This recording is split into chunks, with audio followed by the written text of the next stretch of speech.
Hello friends, Vishnu Shalini latest review. പിള്ളച്ചേട്ടൻ പറയാം, സത്യമേ പ്രേരണക്കുറ്റത്തിന് ആ സത്യമേ അറസ്റ്റ് ചെയ്യുമെന്നാ ആ എസ് ഐ സോമശേഖരൻ പറഞ്ഞത്. അതെങ്ങനെയാ പ്രേരണക്കുറ്റം ഉണ്ടാകുന്ന ശാലിനി ചോദിക്കുക. പ്രേരണക്കുറ്റം വേണമെങ്കിലേ തൂങ്ങിയ കുട്ടിക്കൃഷ്ണൻ മരിക്കണം.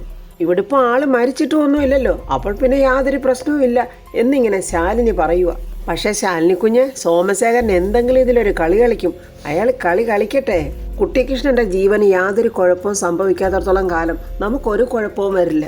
സത്യാമ്മ ധൈര്യമായിട്ടിരിക്കും. സോമശേഖരൻ അയാളുടേതായ വഴികളൊക്കെ നോക്കട്ടെ. നമ്മൾ തെറ്റൊന്നും ചെയ്തിട്ടില്ലെന്ന ബോധ്യം ഉള്ളിടത്തോളം കാലം നമുക്കൊരാളെയും പേടിക്കേണ്ട കാര്യമില്ല. പിള്ളയ്ക്ക് വീണ്ടും സംശയം, സത്യാമ്മേ നമ്മൾ തെറ്റൊന്നും ചെയ്തിട്ടില്ലല്ലോ ഇല്ലേ? സത്യാമ്മയ്ക്ക് നേരിയ ഒരു പേടി ഇല്ലാതില്ല. ഈ സമയത്ത് ശിവൻ ഇങ്ങനെ സ്പീഡിൽ ബൈക്ക് ഓടിച്ചോണ്ട് പോവുക. ചന്ദ്രയുടെ അടുത്ത് ഡെയ്സിയുടെ ആങ്ങളെയും അവളെ കെട്ടാൻ പോകുന്നവനൊക്കെ വന്നിരിക്കുക. ഡെയ്സി ചന്ദ്രയോട് ദേഷ്യത്തോടെ പറയുക, എവിടാടി നിന്റെ ആങ്ങള? അവനെ ഇതുവരെ കണ്ടില്ലല്ലോ, നീ ഒന്ന് ഫോൺ വിളിച്ച് നോക്കടി. ചന്ദ്ര എങ്ങനെ ഫോൺ ചെയ്യാനായിട്ട് നോക്കുമ്പോൾ ശിവൻ അങ്ങോട്ട് വന്നു കഴിഞ്ഞു. ചന്ദ്ര ഓടിച്ചെന്ന് ശിവനോട് പറ, ചേട്ടാ പഴക്കിനും വക്കാലത്തിനും ഒന്നും നിൽക്കല്ലേ, അവൾ എന്തോ പറയാമെന്ന് അവൾ പറഞ്ഞിട്ട് അങ്ങ് പൊയ്ക്കോട്ടെ. ശിവനെ കണ്ടതും ഡെയ്സി ഇങ്ങനെ ഒരുമാതിരി ദേഷ്യത്തോടെ നോക്കുക. ശിവൻ ചോദിക്കുക, എന്താ നിനക്ക് വേണ്ടത്? നിങ്ങൾക്കൊക്കെ എന്താ ഇവിടെ എൻ്റെ വീട്ടിൽ കാര്യം? എൻ്റെ ജീവിതത്തിൽ എനിക്ക് ഏറ്റവും നല്ലൊരു കാര്യം നടക്കാൻ പോവാ. അതിന് നിന്റെ അനുഗ്രഹവും ആശീർവാദം കിട്ടുമോ എന്നറിയാൻ വേണ്ടി വന്നതാ. ശിവൻ പറയാ, അനുഗ്രഹമായാലും ആശീർവാദമായാലും ചോദിച്ചു വാങ്ങുന്ന ആളല്ലേ നീ? എല്ലാം പിടിച്ചു വാങ്ങുന്ന ആള്. ഇപ്പൊ എന്താ ആ സ്വഭാവത്തിനൊരു മാറ്റം? പെട്ടെന്ന് ഡെയ്സിയുടെ ആങ്ങളെ പറയുക, ശിവ ഒരു തർക്കത്തിനോ വഴക്കിനോ വന്നതല്ല ഞങ്ങള്. ഡെയ്സി വന്ന കാര്യം പറഞ്ഞിട്ട് പോകാം. ഇങ്ങോട്ടാണ് നീ വരുന്നെന്ന് പറഞ്ഞപ്പോഴേ ഞാൻ പറഞ്ഞതാ, കൂടുതൽ സംസാരിക്കാനും ഒന്നും നിൽക്കണ്ട, വന്ന കാര്യം സാധിക്കുക, നമുക്ക് പോകാമെന്ന്. ശിവൻ പറയാം, അത് കൊള്ളാമല്ലോ, എന്തോ വലിയ കോളും കൊണ്ടാണല്ലോ അപ്പോൾ 3 പേരൂടെ ഇങ്ങോട്ടുള്ള വരവ്. എന്താ ഈ വരവിന്റെ ഉദ്ദേശം? വെറുതെ ചുമ്മാ സൗഹൃദ സംഭാഷണത്തിന് വന്നതാണെന്ന് പറയാൻ പറ്റില്ലല്ലോ. ആ ഒരു രീതിയിലുള്ള ഒരു ബന്ധവും ഇപ്പം നമ്മൾ തമ്മിൽ ഇല്ലല്ലോ ഡെയ്സി. ഉണ്ടെങ്കിൽ നീ അങ്ങനെയൊന്നും എന്നോട് കാണിക്കില്ലായിരുന്നല്ലോ. ഞാനേ ബന്ധങ്ങളുടെ കണക്കെടുക്കാനും ഒന്നും വന്നതല്ല, പകരം എൻ്റെ കല്യാണം വിളിക്കാൻ വന്നതാ എന്നും പറഞ്ഞ ഇൻവിറ്റേഷൻ ലെറ്റർ ശിവന്റെ നേരെ ഇങ്ങനെ നീട്ടുക. ശിവൻ അത് വാങ്ങിക്കാതെ ഇങ്ങനെ ഡെയ്സിയെ തന്നെ നോക്കുന്നുണ്ട്. അവൾ ആ ലെറ്റർ അവന്റെ ദേഹത്തോട്ട് വലിച്ചെറിയുക. ഞാൻ ഇത് വന്ന് നിന്നോട് അറിയിക്കുമ്പോൾ നിന്റെ മുഖത്തുണ്ടാകുന്നൊരു ഭാവമില്ലേ, അതെനിക്ക് നേരിട്ടൊന്ന് കാണണമായിരുന്നു. കളിയാക്കി ചിരിച്ചോണ്ട് ഡെയ്സി പറയാം, കണ്ടു കൊള്ളാം, പ്രതീക്ഷിച്ചതുപോലെ തന്നെ. ആങ്ങളെ പറയാ, ഇവളെ വിവാഹം കഴിക്കാൻ പോകുന്ന മറ്റാരുമല്ല, വേണ്ട ഇവനാ, ഡേവിസാ. അതുകൊണ്ട് ഇത് മുടക്കാനൊന്നും ശ്രമിക്കണ്ട, അഥവാ ശ്രമിച്ചാലും യാതൊരു കാര്യവുമില്ല. അയ്യോ, ഞാൻ എന്തിനാ തടസ്സപ്പെടുത്തുന്നത്? നിന്റെ അപ്പനും അമ്മയും ചേർന്ന് ചെയ്ത പാവം നിന്റെ കുടുംബക്കാർ തന്നെ ഏറ്റെടുക്കുന്നത് ഞാൻ എന്ത് ചെയ്യാനാ? നീ എൻ്റെ അപ്പന് പറയുന്ന വേണ്ട, നീ ഇനിയും ഇവളെയും കൊണ്ട് ഇവിടെ നിന്ന നിന്റെ അപ്പാപ്പനും അമ്മാമ്മയ്ക്ക് വരെ ഞാൻ വിളിക്കും. ഇത്രയും നേരം നിന്നെയൊക്കെ സഹിച്ചു നിന്നതേ വീട്ടിൽ വന്നതിനുള്ള മര്യാദ കാണിച്ചെന്ന് മാത്രം വിചാരിച്ചാൽ മതി. എന്നിട്ട് കല്യാണ ലെറ്റർ ശിവൻ എടുത്തിട്ട് പറയുക, ഇതിവിടെ ഇരിക്കട്ടെ. എന്തിനാന്നറിയാവോ? കറണ്ട് പോകുമ്പോ എനിക്കിങ്ങനെ വീശാനെടുക്കാം. എന്നാ പിന്നെ മക്കൾ ഇവിടുന്ന് പോവല്ലേ. ശിവ, ഇതിവിടം കൊണ്ടൊന്നും തീരില്ല, തുടങ്ങുന്നതേ ഉള്ളൂ. ഇനി നിനക്ക് മുന്നിൽ ഞാനുണ്ടാവും എന്നും ഈ ഡെയ്സി, നീ കരുതിയിരുന്നോ എന്ന് പറഞ്ഞ് ദേഷ്യത്തോടെ പോകാനൊരുങ്ങുമ്പോൾ ശിവൻ പറയും, ഒന്ന് നിന്നേ, ഞാനേ നിന്റെ കഴുത്തിൽ ഒരു താലി കെട്ടിയിരുന്നു, ഇനി അതിന് പ്രസക്തി ഇല്ലല്ലോ, അതിനി അങ്ങ് മറക്കുന്നതല്ലേ നല്ലത്. അതോ അത് നിന്റെ സ്മാരകമായിട്ട് ഞാൻ എൻ്റെ കയ്യിൽ സൂക്ഷിച്ചോളാം, നീ ചാകുമ്പോൾ നിന്റെ പട്ടടയിൽ വെക്കാൻ. വാ ചേട്ടായി എന്നും പറഞ്ഞ് അവരെയും വിളിച്ചുകൊണ്ട് ഡെയ്സി അങ്ങനെ പോവുകയാണ്. ഡെയ്സിയുടെ ആ പോക്ക് കണ്ട് ഭയന്നിട്ട് ചന്ദ്ര, ചേട്ടാ അവള് ഇതോടെ ആ അധ്യായം അവസാനിച്ചു, അതിനി അങ്ങനെ കരുതിയാൽ മതി എന്നിങ്ങനെ ശിവൻ പറയുക. ശാരദാമ്മയുടെ വീട്ടിൽ ശ്യാമ ഇങ്ങനെ ആരെയോ പ്രതീക്ഷിച്ച് നിൽക്കുന്ന പോലുള്ള നിൽപ്പാണ്. അപ്പോഴൊരു ഓട്ടോറിക്ഷ രോഹിത് അങ്ങോട്ട് വരുന്നുണ്ട്.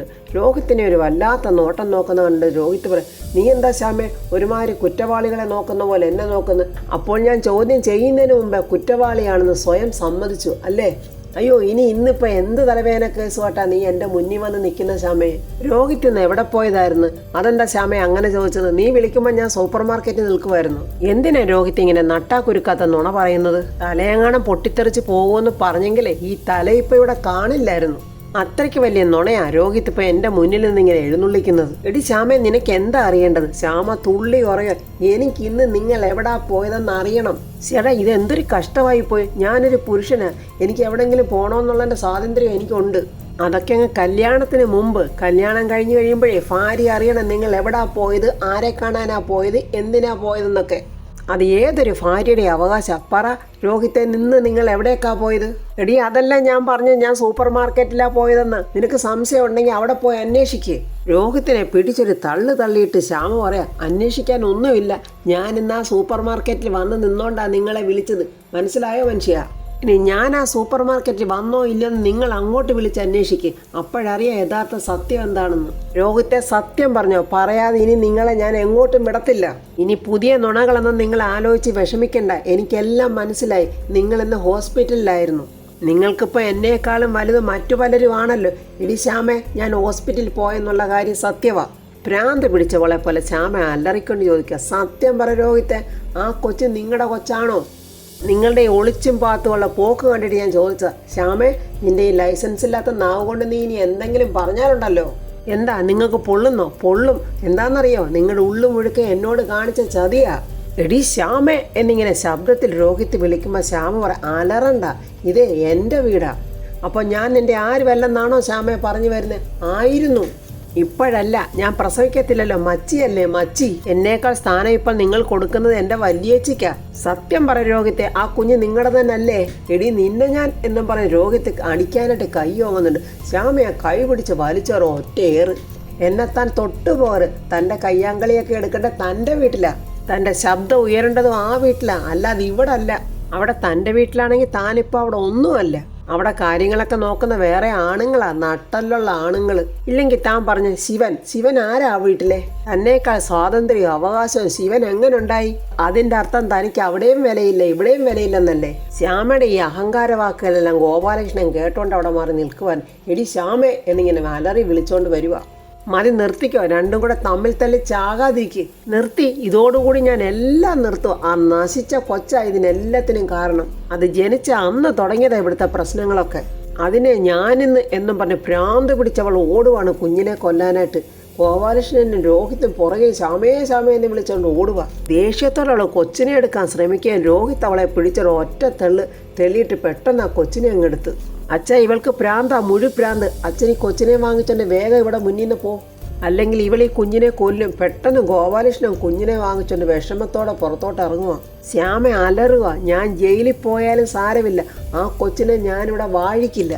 രോഹിത്ത് ദേഷ്യവും സങ്കടവും കൊണ്ട് ഇങ്ങനെ ശ്യാമയെ നോക്കുക. ശ്യാമയുടെ അവസ്ഥ ഇതെന്താ ഇതിങ്ങനെ ആകുന്നത്? അതുപോലെ തന്നെ ഗോപാലകൃഷ്ണൻ പുറത്ത് കുഞ്ഞിനെയും വെച്ചോണ്ട് കരയുക. രാവിലെ ശാലിന് റൂമിൽ ഇങ്ങനെ തുണിയൊക്കെ മടക്കിക്കൊണ്ടിരിക്കുക. പൊന്നി ഓടി വന്ന്, ശ്യാമക്കുഞ്ഞെ ഒന്ന് വെളിയിലോട്ടൊന്ന് വന്ന്, എന്താ ഒന്ന് വന്നേ കുഞ്ഞ് എന്നും പറഞ്ഞ് ശാലിനെയും വിളിച്ചോണ്ട് വരുമ്പോൾ അതാണ് ഗോപാലകൃഷ്ണൻ കുഞ്ഞിനെ എടുത്തുകൊണ്ട് ഇങ്ങനെ നിൽക്കുന്നു. അയ്യോ മോളെ വാവേന്നും പറഞ്ഞ് ശാലിനി ഓടി വന്ന് കുഞ്ഞിനെ അങ്ങ് എടുക്കുവാണ്. അച്ഛൻ എന്താ രാവിലെ തന്നെ മോളെ കൊണ്ട് ഇങ്ങോട്ട്? ശ്യാമ ഒരു തരത്തിലും കുഞ്ഞിനെ അവിടെ നിർത്താൻ സമ്മതിക്കുന്നില്ല. അവൾ സമ്മതിക്കുന്നില്ലെന്ന്. അതിന് മോളെ അവിടെ നിർത്താൻ അവളുടെ സമ്മതം ആർക്കാ വേണ്ടേ? അവിടുത്തെ കാര്യങ്ങളൊക്കെ ഇപ്പൊ തീരുമാനിക്കും അധികാരവും അവകാശവും അച്ഛനാണ് ഇപ്പോൾ ഉള്ളത്. മോളെ എവിടോട്ടും മാറ്റണ്ട, കുഞ്ഞ് അവിടെ തന്നെ വളരേണ്ട കുട്ടിയല്ലേ. പക്ഷെ അതിലൊരു പ്രശ്നമുണ്ട് മോളെ. എന്താ അച്ഛാ? നമ്മളൊക്കെ ആഗ്രഹിക്കുന്ന ഈ കുഞ്ഞ് ഭൂമിയിൽ ഉണ്ടാകണമെന്നല്ലേ? ശ്യാമയുടെ കൂടെ നിർത്തിയാൽ അത് ഉണ്ടാവില്ല. അച്ഛൻ എന്തോ പറയുന്നത്? നിനക്കറിയാവോ, ശ്യാമ ഇന്നലെ ഈ കുഞ്ഞിനെ കൊല്ലാൻ നോക്കി. അയ്യോ, കൊല്ലാൻ നോക്കിയെന്നോ? അവക്ക് ഈ കുഞ്ഞിനെ കാണുന്നത് തന്നെ പ്രാന്ത. എന്താ ചെയ്യുന്നതെന്നും പറയുന്നതെന്നും ഒന്നും പറയാൻ പറ്റാത്തൊരവസ്ഥയാണ്. അതുകൊണ്ടാണ് ഞാൻ പറഞ്ഞത്, നീ ഈ കുഞ്ഞിനെ ഏറ്റെടുക്കണം. ശാരീരിക അസുഖം മാറി വരുന്നത് വരെ മോളി കുഞ്ഞിനെ നോക്കണം. എതിർത്ത് നീ എന്നോടൊന്നും പറയരുത്. നീയും കൂടെ കൈവിട്ടാൽ ഈ കുഞ്ഞിനെയും കൊണ്ട് എനിക്ക് പോകാൻ വേറെ ഒരു ഇടവില്ല. ഈ പൊന്നുമോളുടെ മുഖം കണ്ട് എങ്ങനെയാച്ചാ ഇങ്ങനെയൊക്കെ പെരുമാറാൻ തോന്നുന്നത്? ശ്യാമയുടെ മനസ്സ് അങ്ങനെയായിപ്പോയി. ഇനി പറഞ്ഞ് നേരെയാക്കാൻ പറ്റുമെന്നൊന്നും തോന്നുന്നില്ല. അവളുടെ മനസ്സ് മുഴുവൻ സംശയമാണ്. അത് അവളുടെ ജീവിതം ഇല്ലാതാക്കിക്കൊണ്ടിരിക്കുകയാണെന്നുള്ളത് അവളോട്ട് അറിയുന്നതുമില്ല. അപ്പോൾ സത്യാമ്മ അങ്ങോട്ട് വരുന്നുണ്ട്. ആ ശാലിയുടെ അച്ഛൻ എപ്പോൾ വന്നു? ഇത് ശാരിയുടെ കുഞ്ഞാണില്ലേ? ശാരിയുടെ കുഞ്ഞിനെ കുറച്ച് ദിവസം ഇവിടെ നോക്കണമെന്ന് ശാലിനിയോട് പറയാൻ വേണ്ടി ഞാൻ വന്നതാ. ശ്യാമ ഈ കുഞ്ഞിനെ അവിടെ നിർത്താൻ സമ്മതിക്കത്തില്ല. ശ്യാമയുടെ സ്വസ്ഥത ഈ കുഞ്ഞ് കളയുന്നെന്നാ പറയുന്നത്. ശാരിയെ ഹോസ്പിറ്റലിൽ നിന്ന് വരുന്നവരെ കുഞ്ഞിനെ ആരെങ്കിലും ഒന്ന് നോക്കിയേ പറ്റൂ. അല്ലാതെ ഈ കുഞ്ഞിൻ്റെ കാര്യവും ഹോസ്പിറ്റലിലെ കാര്യവും കൊണ്ട് ഓടി നടന്ന് നോക്കാൻ എനിക്ക് പറ്റുന്നില്ല. ആ കുഞ്ഞിനെ ഇങ്ങനെ തന്നെ ഞാനൊന്ന് എടുക്കട്ടെ എന്നും പറ സത്യാമ്മ ആ കുഞ്ഞിനെ എടുത്ത് ഇങ്ങനെ മുത്തം കൊടുത്തോണ്ട് നിൽക്കുക. ആ സമയത്ത് ദാണ്ട് ഒരു പോലീസ് ജീപ്പ് അങ്ങോട്ട് വരുന്നുണ്ട്. സോമശേഖരനും കൂടെ 2-3 പോലീസുകാരും ഒക്കെ ആയിട്ട് വരുവാണ്. ശാലിനിക്ക് സല്യൂട്ടൊക്കെ അടിച്ചിട്ട് പറയുന്നു, മേഡം രാവിലെ തന്നെ ബുദ്ധിമുട്ടിക്കുന്നതിൽ ക്ഷമിക്കണം. സത്യഭാമയ്ക്കെതിരെ ഒരു പ്രേരണാ കുറ്റമുണ്ട്. അതിന് അറസ്റ്റ് ചെയ്യാൻ വേണ്ടിയാണ് ഞങ്ങൾ വന്നത്. അറസ്റ്റ് ചെയ്യാനോ? എന്ത് പ്രേരണാ കുറ്റവാ? ആത്മഹത്യക്ക് ശ്രമിച്ച കുട്ടിക്കൃഷ്ണൻ ഇന്നലെ രാത്രി മരിച്ചു. അത് കേട്ട് ശാലിനിയും സത്യാമ്മ അങ്ങ് ഞെട്ടിപ്പോയി. മരണകാരണവുമായി അയാൾ പേപ്പറിൽ കുറിച്ചിരിക്കുന്ന പേര് സത്യഭാമയുടേതാ. അയാളുടെ ഫോണിലേക്ക് അവസാനമായി കോൾ വന്നിരിക്കുന്നത് സത്യഭാമയുടെ തന്നെയാണ്. ഫോണിൽ കുട്ടിക്കൃഷ്ണനെ വിളിച്ച് ചീത്ത പറഞ്ഞിട്ടില്ലെന്ന് സത്യാമ്മ പറയട്ടെ. സത്യഭാമേ, സത്യസന്ധമായിട്ട് കാര്യങ്ങൾ പറഞ്ഞേ. നിങ്ങൾ വിളിച്ചിരുന്നോ ഇല്ലയോ? ഞാൻ വിളിച്ചിരുന്നു. കണ്ടില്ലേ മാഡം? സത്യഭാമയ്ക്ക് അങ്ങനെ നുണ പറയാൻ പറ്റില്ല. കാരണം കാശ് കൊടുക്കാനുള്ളവരോട് സത്യഭാമ പറയുന്ന ഒരു ഭാഷയുണ്ട്. ആ ഭാഷ പോലീസ് ഇൻസ്പെക്ടറായ എൻ്റെ അടുത്ത് പോലും സത്യഭാമ ഉപയോഗിച്ചിട്ടുണ്ട്. സത്യം പറയാമല്ലോ മാഡം, പെറ്റ തള്ള പോലും സഹിക്കില്ല. എന്നെപ്പോലെ ഈ നക്ഷത്ര ചിഹ്നമുള്ളവനെ എന്നോട് ആ രീതിയിലൊക്കെ പറയാമെങ്കിൽ കുട്ടിക്കൃഷ്ണനെ പോലുള്ള അയ്യോപാവം കേസുകളെ എന്തൊക്കെ പറഞ്ഞിട്ടുണ്ടാവും. ആ പവറിന്റെ പുറത്ത് അയാൾ കയറി തൂങ്ങി. ഇനി അറസ്റ്റ് ചെയ്യാതെ വേറെ മാർഗമില്ല മാഡം. ശാലിനി ചോദിക്കുക, സോമശേഖരനൊപ്പം പകപോക്കാൻ തന്നെ തീരുമാനിച്ചു അല്ലേ?